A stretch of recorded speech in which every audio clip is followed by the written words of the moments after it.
Porto Alegre tem alerta agora para risco de temporal. Porto Alegre, que todo o Rio Grande do Sul, né, sofrendo com as altas temperaturas. O Juan Romero já está com a gente, ele que ao longo dessa semana já foi mostrando ali os termômetros em altíssimas temperaturas, batendo os 40 graus, passando, né, Juan, dos 40 graus. E aí, será que vai ter uma trégua, principalmente com esse temporal que tá vindo? A gente não sabe o que é pior, né? Se é o calor intenso ou o temporal já à vista em Porto Alegre. Juan, muito boa tarde para você.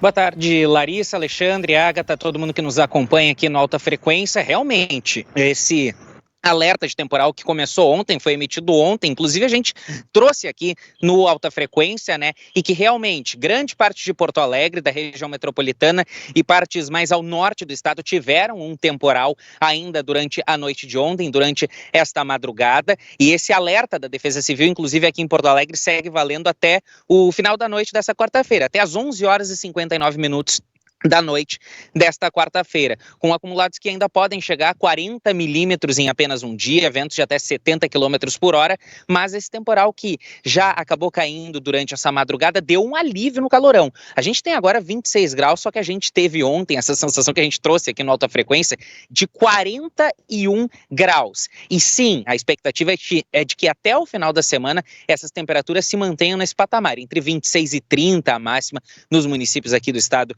do Rio Grande do Sul, mas a gente já teve o registro de alguns alagamentos em regiões mais próximas aqui da região metropolitana, cidades inclusive com destelhamento em algumas das casas, queda de granizo em municípios como, por exemplo, Erechim, no norte do estado. Então esse tempo acabou dando uma virada. E esse alívio no tempo, inclusive, motivou aquela decisão que a gente tinha trazido ontem em relação às aulas na rede estadual de ensino aqui do Rio Grande do Sul, que já está confirmado que voltam amanhã. Então, os mais de 700 mil estudantes voltando amanhã, já que não vai ter tanto calor. Inclusive, esse que foi o assunto do dia, o assunto da semana.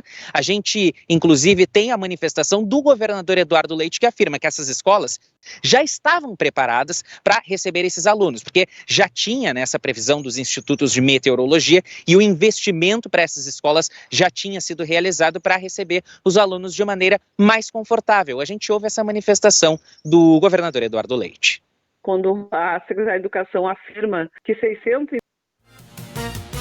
Agora sim a gente vai ouvir o Eduardo Leite. O governo do estado tem feito investimentos importantes para dar condições às nossas escolas de melhor funcionamento. É claro que ainda temos muitos problemas, mas nos últimos anos, só no Agiliza, que é um programa que nós fizemos para colocar dinheiro direto na mão dos diretores para investimentos, foram quase R$500 bilhão. 180 milhões de reais só agora no final do ano passado. A gente não quer esperar até segunda-feira, as aulas precisam voltar o quanto antes para que a gente possa ter o aprendizado que a gente deseja para os nossos alunos. O sindicato CEPERS, que representa os professores, funcionários e outros servidores da rede pública de ensino, principalmente das escolas estaduais, afirma que já esperava essa decisão que a gente trouxe ontem aqui no Alta Frequência, né, derrubando a liminar que proibia a retomada dessas aulas, mas a presidente da entidade, Rosane Zan, cita que as escolas ainda seguem sem oferecer a estrutura necessária aos alunos e que vão seguir monitorando, né, o comportamento do clima conforme o passar dessas próximas semanas. Agora sim a gente ouve a presidente da entidade, Rosane Zan.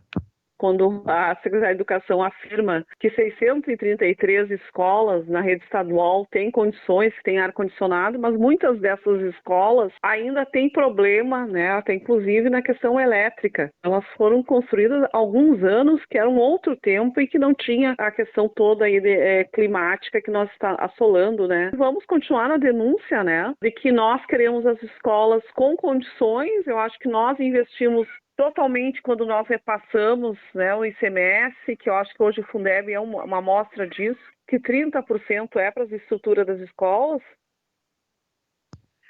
A rede privada manteve, né, o planejamento, já começou as aulas ainda nessa segunda-feira em algumas regiões. Aqui na região metropolitana, as escolas privadas mantêm o início dessas aulas na segunda-feira, mas nesse caso são escolas que já são preparadas, né? E na rede municipal de ensino, na região metropolitana, também está mantido o início das aulas para essa próxima segunda-feira, dia 17, quando a expectativa é de que o tempo fique de um jeito mais suportável, vamos dizer assim, máximas que não devem passar pelo menos dos 26 graus, 26 que é a temperatura nesse exato momento aqui em Porto Alegre, com o tempo um pouco nublado, um pouco de céu azul, um pouco com algumas nuvens, mas a presença do sol, pessoal. Já tá bastante diferente, né, Juan, dos outros dias que você entrou aqui. Essa máxima de 26 graus para um lugar que bateu aí o termômetro batendo 41 graus, então amenizou e amenizou bastante. Obrigada, viu, Juan Romero?